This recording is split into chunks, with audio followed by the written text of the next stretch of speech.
পাবনা পৌর সদরের শালগাড়িয়া সর্দারপাড়া এলাকা থেকে ৯ বছরের কন্যা শিশুর মরদেহ উদ্ধার করেছেন পুলিশ। প্রাথমিকভাবে ধারণা করা হচ্ছে শিশুটিকে শ্বাসরোধ করে হত্যা করা হয়েছে।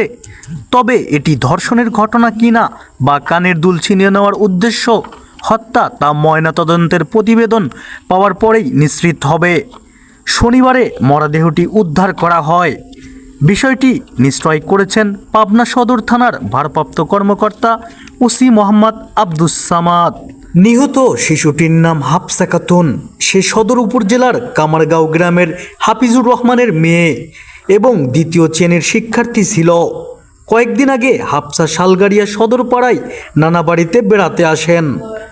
ওসি আব্দুস সালাম জানান, শনিবার সন্ধ্যার পর থেকে হাফসা নিখোঁজ ছিল।